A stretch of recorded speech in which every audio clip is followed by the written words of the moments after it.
Hello everyone, this is Quinn the Princess, And Codcott. and today we will be reading you Chapter 3 of Hogwarts School of Prayer and Miracles. Chapter 3, Dinner Time!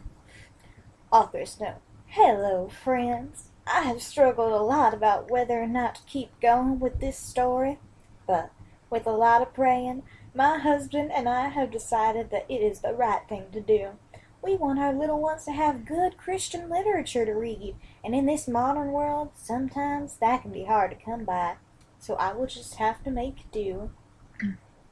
Pleased to meet you, Reverend Dumbledore, Harry replied enthusiastically, and he got to his feet. This sure is a beautiful place you have here. The Reverend beamed. Why, thank you, little one. His voice had a distinctive southern twang to it that made Harry feel so safe and welcome. He knew in that moment that the Reverend was a man of God. You don't say! The Reverend was a man of God! Why, it's almost as if that's his job or something. God. This poor little one was being raised in a terrible situation, Hagrid declared concernedly. He was watched by a babysitter every second of the day. His aunt saw him as part of her perfect life package, like the big house, the fancy career, the speedy car. I don't think she saw him as part of her perfect life package, considering he's not actually her son, and she's only taking care of him because his real mom is dead. Okay, and how does Mr. Exposition here know all of this stuff anyway? He met Harry, 10 minutes ago. Why does he know that he's left with a babysitter? Which, we've never seen this babysitter. How does Hagrid know there's a babysitter? And Vernon seems to be a stay-at-home dad, and, if we're reversing the stereotypes to be bad and wrong, since he's, taking brownies out of the oven and stuff, so why does he need a babysitter? I don't know. Hagrid is just, either he's been, stalking Harry for a long time, which, creepy, or he just makes really random assumptions and Harry just goes along with it. Whatever. He's a stupid little kid. Dumbledore shook his head sadly. Too bad no one told her. Parenting should be about the children, not the parents. That's why it's called parenting. I don't. Yeah. I've got no words for that sentence. Hagrid nodded, wisely. Dumbledore turned to Harry and announced authoritatively, Now, you can start your classes tomorrow morning. Today, you can get settled in your dormitory. But first, why don't you eat dinner with my family and me? Really? Harry gasped excitedly. I've never had a family dinner before. Why don't you come with us, then?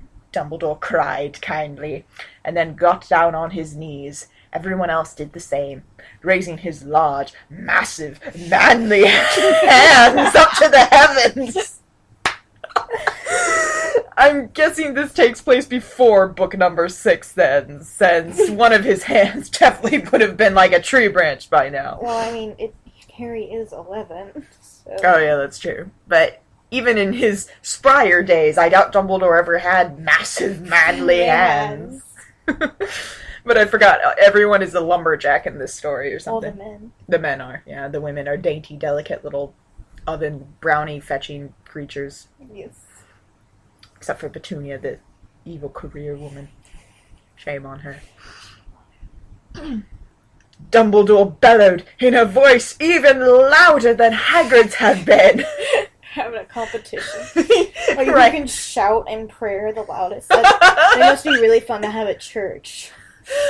Dear Lord, I'm sorry, Hagrid, if I've been too loud for you. No, you're just fine. I'm having so much fun giving praise to God. Me too, Hagrid. I'm so glad you asked me to go to church. Me too.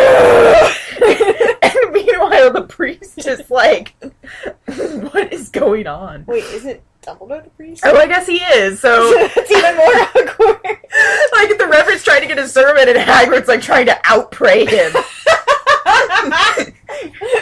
And we gather here today, praise the Lord! Yes, thank you, Hagrid. I was getting to that. We're going to praise the Lord in just a second. Praise God!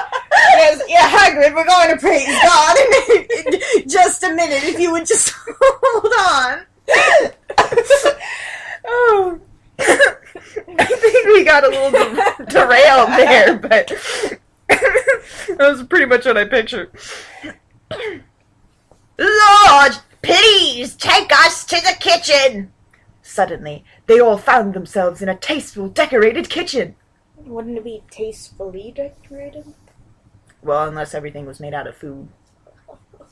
But, why couldn't they just walk to the kitchen? Because they're super lazy. I'm not sure that the power of prayer is meant to, like, serve as some sort of Star Trek teleportation system. Oh, dear Lord. Wow! Harry shouted in awe. He was still getting used to the power of prayer. As am I, apparently. Yeah, Sometimes we take the wonderful things the Lord gives us for granted. Like legs, apparently. And it takes a newcomer to the fold for us to understand just how blessed we are. Most people can't teleport on demand, but, you know. I like the implication that, like, you don't have to be naturally gifted to go to this school. Like, all you have to do is convert to a Christian, and you suddenly have all these, like, magic powers. Well, they're not magic. They're godly powers of God. Godly powers of God. So, like, her kids... I mean, if this person was real, her kids would have been like, so you can do all that teleportation magic stuff too, right, Mommy? I never went to Hogwarts. That was amazing! Hagrid smiled knowingly. Why are there, like, adverbs on the end of every sentence? It's really distracting. God is an amazing guy. He sure is! The Reverend's wife chuckled. I'm sorry, I'm still not over the fact that Dumbledore is married to Minerva. Mainly the fact that Minerva is like a young blonde woman. And also the fact that Dumbledore is gay, but of course she could be his beard in this story, and we never really know. How old is Dumbledore in comparison Old. to her? Frickin' old. I mean, she's old too. Not in this story. She's a young woman. I know, but, like, in canon, they're both old. They're both old. I don't know. Dumbledore's like Well, a it dinosaur. doesn't say that he's old in this story. No, I guess it doesn't. And if she's young, he's probably young too. I think they mentioned him having gray hair, but I can't be bothered to go back and check. I know he has chest hair like all the men in this story. That's really gross. I don't want to think about anyone's chest hair. He sure is! The Reverend's wife chuckled, before getting down on her knees and raising her own hands upward. Dear Lord! Her large, massive, manly hands. My, Minerva, what big hands you have. Dear Lord, please set the table with the sky blue cloth and the Sunday dishes. Please give us biscuits, fried golden brown and gravy, cream mashed potatoes, and my great-aunt Eleanor's corn casserole, corn on the cob slathered with butter, and for dessert, some chocolate raspberry cookies. That's a bunch of sides. Where's the main course? I'm like, for real. Biscuits, mashed potatoes, corn casserole. There's no meat in that dish anywhere. And again, with the whole taking advantage of the divine power that you've been granted. You know, I'm pretty sure God's one of these days can be like, you know what? Screw this. You guys are on your own. See how you like it. All of these things appeared on the table exactly as the Reverend's wife had asked for them. Masterfully prepared and delicious smelling. Harry's mouth dropped open. Truly, this woman was a real Proverbs 31 wife. Proverbs 31. We just gotta check that real quick. Oh, it comes up in like the first Google search. Gurgle search. Gurgle search. You know, it's that newfangled. I go to Gurgle, I type in the search. Like, is the definition. Did you even click on the right link? No, Proverbs31.org doesn't have Proverbs 31 anywhere on there. Okay. Well, that's silly. Okay. Proverbs 31. Who can find a virtuous woman, for her price is far above rubies? The heart of her husband doth safely trust in her, so that he shall have no need of spoil. Hermione! The Reverend summoned loudly. Dinner time! Immediately, and with cheerful obedience, an 11-year-old girl in a pretty pink... An 11-year-old girl in a pretty pink dress, all with Why can't you read? I don't know! An 11-year-old girl in a pretty pink dress... Holy shit! This is not a hard sentence. I can't help it, okay. An 11-year-old girl... My phone's blowing up. Okay. Blow up one message. Shush. An 11-year-old girl in a pretty pink dress with a matching bow came running down the stairs. That was such a hard sentence for me. I have no idea why. She ran over to her father and gave him a winning smile that daughters have. Welcome home, Daddy, she smiled, and then turned to his wife. Can I help at all with dinner, Mummy? It is all prepared, thanks be to God, her mother retorted gracefully. Hermione nodded. Hermione nodded knowingly. All these adverbs. Hermione, I would like you to meet Harry Potter, our newest student at Hogwarts School of Prayer and Miracles, Dumbledore introduced magnanimously. Harry, I would like you to meet Hermione Granger, my beloved daughter. Why does she have a different last name than you and Minerva? I don't know. For real, why didn't you just change your name to Hermione Dumbledore? Because that sounds ridiculous. Well, it's more ridiculous for her to be the daughter of... I mean, her whole thing is that she's unemployed. I don't know. Anyway.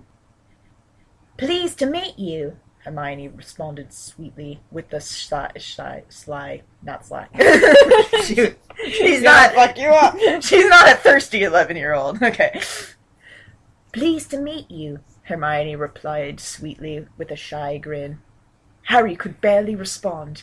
This was the most beautiful young woman he had ever come across in all of his 11 years. So different from all the other girls in public school who were focused on trying to be like the career women that they saw on Sex in the City. On the Sex and the City. On the Sex and the City. This little one was the picture of innocence and godliness. All right. Now, Dumbledore pronounced genially, let's eat! And the holy men, women, and little ones dug into the delicious manna the Lord had granted them. There's only one woman here. That's what you think. Are they, like, hiding under the table or something? Like, gotta watch those lemon horrors. Oh my god! You know, it's been about 10 seconds since we looked at our lemon tree, hasn't it? Lemon whore is always stealing our lemons. The conversation amongst the adults turned to darker topics. Harry listened intently. Cheeky little bastard. And he did not understand it, but he was very interested. This is like a coming-of-age story. Dark days are coming, Hagrid pronounced gravely around a mouthful of casserole. Rude. Dark days are coming. What? Dark days are coming. Close your mouth, you sound like an idiot. Evil forces are coming into this world, and the little ones at Hogwarts may be our last resort. Psalms 1275. Why didn't you just say 127? Because I say things differently than you.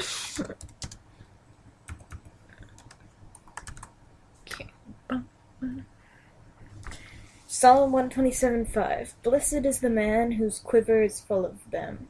They will not be put to shame when they contend with their opponents in court. I have no idea what the fuck that means.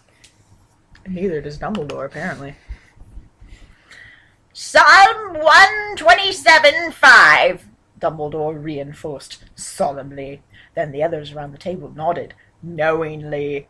Hogwarts might be the last hope for the forces of good in this world. Is that supposed to be in quotes or not? No, I don't think so. Harry just knows this hat somehow. Author's note. Blessings.